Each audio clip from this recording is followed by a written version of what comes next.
السلام عليكم ورحمة الله وبركاته. النهاردة أنا هقطع الشك باليقين بالنسبة للأسئلة اللي اتسألت لي على الغسالة الهوفر العربي ال7 كيلو. الغسالة دي إيطالي وليها أوبشن بيتركب على التليفون بحيث إن انت تتابعي بيه الغسالة من على بعد أو بالنظام الذكاء الاصطناعي. دي حاجة أنا عاملة لكم فيديو تاني وقلت لكم عليه عن الغسالة الهوفر دي. الغسالة دي يا جماعة جالي أسئلة كتير جدا، هي حلوة ولا لا يا دينا، هي استعمالها كويس؟ طب الهوفر ولا توشيبا ولا زانوسي ولا ال جي الغسالة دي نظامها انجليزي. يعني ايه نظامها انجليزي؟ يعني الغسالة ديت يا جماعة ليها نظام خاص. يعني انتي انسانة عندك ترشيد استهلاك للهدوم بتاعتك هتنفع معاكي الغسالة ديت. يعني ايه؟ يعني انتي هتغسلي فيها مش هيبقى 7 كيلو او 9 كيلو، يعني ال7 كيلو اقصى حاجة فيها من 14 قطعة ل17 قطعة. لو هتحطي ملايات زي ما انا حاطه كده، هتحطي ملايات زي ما انا حاطه كده، هتعملي ايه حضرتك؟ هتحطي مثلا ملايتين وخمس حتت بالظبط، يعني 5 قطع. دي حاجه. الحاجه التانية، الغساله دي بتديكي علامات زي العلامه دي كده اللي هي الاي 02، يعني كده هي ناقص فيها حاجه. هي دايما بترشدك فيها برنامج بيرشد عن الاخطاء. انا كده بيرشدني ان الميه ناقصه. ولو انت زي حالاتي ما عندكيش موتور، انت بتزودي ميه. بصوا كده انا ماليه ازايز هنا عشان ازود لها الميه، عشان انا ما عنديش موتور وعندي خزان ميه كبير بزود منه. دي حاجه. ومش عيب ان انا اقول كده، العيب ان انا ابقى عارفه المعلومه وما اقولهاش. بالنسبه للغساله الهوفر، انا لو يرجع بيا الزمن هجيب زانوسي. انا عندي 2 زانوسي و واحده العبد وايت بوينت العبد وواحده زانوسي. الغسالتين يا جماعه عندي عمرهم الافتراضي. خلاص انا من النوع اللي ما بحبش اصلح حاجه وارجع اصلحها تاني. يعني ايه؟ يعني انا جربت دلوقتي ان انا اصلح غساله، لقيتها بعد ما صلحتها كانت بتقطع الهدوم. قعدت معايا بالظبط 8 شهور وبرضو كانت بتقطع الهدوم. قالوا لي العيب في البستيلا ومش عارفه ايه وسخان وحاجات. دفعت عليها حوالي 2000 جنيه. تمام. بعد ما دفعت ال2000 جنيه دول رجعت باظت تاني. ونظرا للظروف الماديه انا كنت مستنيه، وقفت الغساله خالص وشلتهم وهوريهولكوا دلوقتي. ادي غساله وادي التانية، 2 اهم يا جماعه، والله العظيم 2 ركناهم. وعايزه اقول لكم شغالين بس بيقطعوا الهدوم. واحده مثلا بتيجي عند نظام العصر وتقف. انا تعبت ان انا اصلح حاجه. لما جيت بقى اجيب الهوفر ديت، انا جيت في اليوم اللي هو اخر السنه، كان سعر الدولار رفع وكان معايا 8000 جنيه. فجبت ال7 كيلو. قبلها بيوم كنت انا عامله دراسه جدوى عن انواع الغسالات، وكانت ساعتها عامله 6000 جنيه. فرقت معايا يوم. تمام. انا استعجلت واخدتها لاني خلاص مش قادره استحمل وعايزه غساله باي طريقه. المهم جوزي قال لي لا استني. قلت له لا، انا الغساله دي عجباني، الاوبشن فيها كتير. هي فعلا فيها اوبشنات حلوه، فعلا فيها اوبشنات كتيره جدا. انا نظرا لكميه الاسئله اللي اتسالت يا دينا بما يرضي الله، الغساله دي حلوه. هي حلوه مش وحشه يا جماعه. بس عايزه اقول لكم العيوب اللي فيها. اول حاجه البودي بتاعها صاج مش كويس. لما تيجوا تشتروا غساله خدوا معاكم مغناطيس. ليه؟ مش استانلس، مش كويس، هي مدهونه. تمام. دي حاجه. الحاجه التانية عايزه النظام الحساس، النظام الانجليزي. يعني ايه النظام الانجليزي؟ يعني يبقى عندك ترشيد للميه، ترشيد للغسيل بتاعك، ترشيد لكميه المسحوق اللي هتحطيه، ظبط العصر مع السخان. انت لو عليتي نظام العصر هنا، بصوا كده، لو عليتي نظام العصر ده كده وكترتي السخان، يعني تخيلي ان في واحده هتعمل درجه الحراره 80 او 90. انا بالنسبه لي يبقى كده هي بتقضي على غسالتها. ليه بقى؟ انت عندك من اول 20 30 40، ما تزوديش عن ال40 ده. ال40 ده تبقى انت كده ايه، يعني فوق المنتظم، يعني فوق المتوسط. هي كده تكت التكه ان انا افتح الباب اهو. انا كده حاطه في الغسيل اهو بتاعي، حاطه ملايتين و5 قطع اطفال. تمام. عايزه اقول لكم الغساله دي من هنا فيها باب. الباب ده اللي هو تفتحيه بين عصره والتانية، من غسله والتانية بتفتحي تطلعي الشفاط دايما. اللي هو اللهم صل على الحبيب وبارك عليه. اللي هو بيترصف فيه يعني مثلا إبر، فلوس واقعة مثلا في الحاجة، مسحوق زيادة، الكلام ده. فكل مرة بتفكي من هنا وتطلعي الحاجات دي. دايما تغسلي باب الغسالة زي ما انا عاملة كده، ده لازم يتغسل بين كل غسلة والتانية، لازم تغسليه. الكاوتش ده لازم يتمسح زي ما انت شايفة كده، على طول تمسحيه. الغسالة البستلة نفسها لازم تمسحيها وتغسليها زي ما انت شايفة. الكاوتش قدامك اهو، بسم الله ما شاء الله، يعني كل مرة انا بغسله وبحافظ عليه. البستلة دي حافظ عليها، هي فعلا بتاخد غسيل كتير، تمام. وفعلا الغسيل فيها حلو مش وحش، بتنضف. في ناس بتقولي ما بتنضفش، يا اما عايزه ميه زياده، لانها بصراحه بتحتاج ميه كتيره جدا، تمام. انتي ما عندكيش موتور زي حالاتي هتتعبي، فانت تعملي زي ما انا عامله كده، تملي ميه وتزودي. تسمعي اللي هي بتعمل كده، اعرفي انها بتسحب ميه، اعرفي انها بتسحب ميه، انها بتطلب منك ميه. اول ما تلاقي البستله دارت معاكي، وقفي الميه، خلاص هي كده اديتك اشاره ان انت توقفي الميه. دي حاجه. الحاجه التانية يعني هي خلاص ملت، توقفي الميه يعني ملت.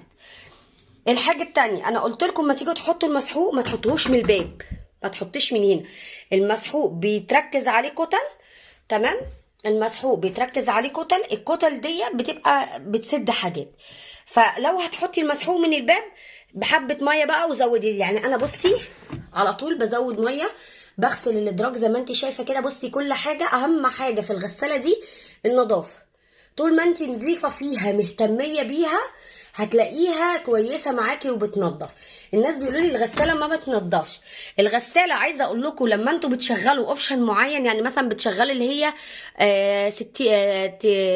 50 دقيقه، 14 دقيقه، 59 دقيقه، تمام. دي مثلا بتبقى ليها اوبشن، هي الغساله ليها اوبشن معين بيفتح، بيديكي كمان مده. انت بتقللي وتعملي من هنا، تمام. بتقللي وتنقصي الساعات، الدقايق، الكلام ده. هي فيها اوبشن مثلا ساعتين ونص، فيها اوبشن ساعتين ونص غسيل. دايما تجنبي الغسيل يبقى متكتل، يعني حطي وارمي ارمي. لا، انا قلت لكم يا جماعه اما تيجي تحطوا الغسيل ابرموه كده كوره وحطي، ابرمي كوره وحطي، حطي حطي حطي زي ما انا عامله كده. هيطلع معاكي الغسيل كل حته بحتتها، تمام. دي حاجه. الحاجه التانية، تجنبي تغسلي الحاجات الداخلية النسائية. هنا هتحطيها، حطي فيه كيس كده بيتباع بتاع شرابات، بيبقى شبك كده، بتحطي فيه الحاجة دي. اي غسالة عموما تجنبي الحاجة دي بالظبط. ليه بقى؟ البستلة بتاعتك، الكبشة مثلا بتاعت الحديدة بتعمل في البستلة هتدمر لك الدنيا.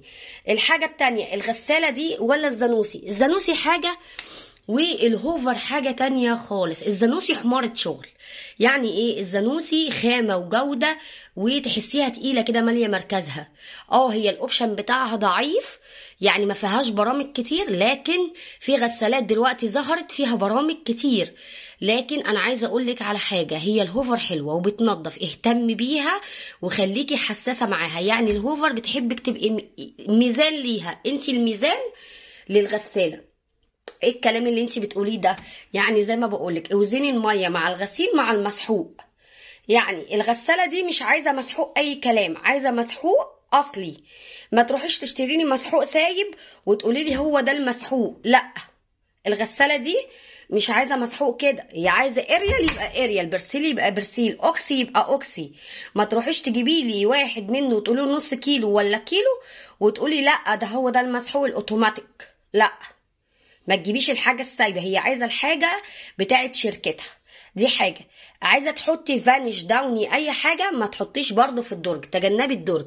اعملي زي كده، افتحي. انا بحط هنا الرابسو وبحط كمان الداوني، ويعني ما بحطش الداوني على طول عشان تبقوا عارفين ما تدبش عليكم. برضو بحط كلوركس الوان مع المسحوق، ماشي. وعادي بقفل كده وبشغلها وبزود لها. انا بسيبها الاول هي تسحب ميه، وبعدين انا بزود لها الميه بساعدها، لان انا ما عنديش موتور. بركز على الكلمه دي، انا ما عنديش موتور، فانا بساعد نفسي بنفسي. عايزه حاجتي تعيش دايما وانت مشغلاها. المده اللي انت مشغلاها 59 دقيقه مثلا، ساعه مثلا، ساعه ونص، دايما ودنك مع الغسالة، دايما بتبصي على الاوبشن بتاع الخطر ده بيبقى مكتوب لك ايه. هي اقري الكتالوج بتاعها هتفهمي كل حاجة.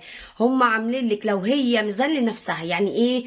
يعني عاملين لك برامج فيها بتقرا، هي بتقرا اذا كان فيها عطل مثلا قله ميه، عطل مثلا حاجه حديده محشوره فيها، الكلام ده بيبقى عاملين رموز اللي هي الاي والزيرو 2 0 3 0 6. فانت اقري في الكتالوج بتاعها مكتوب العيوب بتاعتها ايه او الاوبشن اللي هو بيقرا ايه. دي حاجه. عايزه اكد على حاجه تانية يا جماعه، انتوا كل شويه تكتبوا لي على الفيديو بتاع الهوفر اللي فات يا دينا يا دينا الغساله دي حلوه ولا وحشه بامان. انا بالنسبه لي عارفه اتعايش معاها، انا عارفه اتعايش معاها لان انا خلاص مريت بالال جي ومريت بالزانوسي ومريت بالوايت بوينت. فانا احسن حاجه عشرتها هي الزانوسي. الهوفر اللي انا جايباها دلوقتي انا بعاني صوتها عالي جدا، عيبها الوحيد عندي صوتها عالي جدا وبتحتاج ميه، ده بما يرضي الله. انا جاوبتكم صوتها عالي جدا. بالنسبه لناس تانية ما عندها موتور هاتيها ما تقلقيش، بس تقلقي من حاجه واحده بس، ان انتي ما تعرفيش ترشدي الغسيل بتاعك، ترشدي الغسيل بتاعك. لكن هي مش وحشه. الجودة بتاعتها مش زي الزانوسي. الزانوسي تقيلة محملة، برامجها قليلة لكن بتعيش اكتر، بتستحمل اكتر. يعني لو حطيتي فيها غسيل بزيادة هتعيش معاكي. عكس يعني هو عموما لما تحطي غسيل بزيادة في اي غسالة بتلاقي الغسالة بترقص معاكي او بتترجى او بتتحرك من مكانها، فانت ما تعمليش كده. انتي خليكي عندك ارشاد للغسيل، ده اللي انا اتعلمته بصراحه. يعني انا الاول ما كانش عندي ارشاد، لكن دلوقتي انا اتعلمت يبقى ازاي يبقى عندي ارشاد للغسيل بتاعي. فهو ده خلاصة الموضوع بتاعنا. عشان يا جماعة انتوا مكترين الاسئلة وخايفين منها. هي مش وحشة، بس هتبقى وحشة لو انت ما قراتيش الكتالوج بتاعها، هتبقى وحشة لو انت ما اهتمتيش بيها وهي شغالة، هتبقى وحشة لو انت زودتي الغسيل وهي بتشيل مثلا 7 كيلو يعني 14 قطعة بس. اللي هتبقى وحشة لو انت 9 كيلو وزودتي عن المعيار بتاعك اللي هو مثلا 20 قطعة بس، فاهماني؟ او 19 قطعة على حسب ما انت حاطة، والقطعة اللي هي الصغيرة. لكن لو حاطة ملايات يبقى هتقللي القطع الصغيرة. اللهم قد بلغت اللهم فاشهد. واي سؤال تاني انا ما يعني هجاوبكم عليه برضو، مفيش اي مشكله. ده بالنسبه للناس اللي طلبت مني فيديو تاني عن الغساله الهوفر تفصيليا في متابعه ليا او اكتر من متابعه 3. يا دينا بما يرضي الله نجيبها ولا لا؟ انا جاوبتكم يا جماعه. انتوا هتقدروا على اللي انا بقول عليه جيبوها، مش هتقدروا خليكم في الزانوسي. اللهم قد بلغت اللهم فاشهد.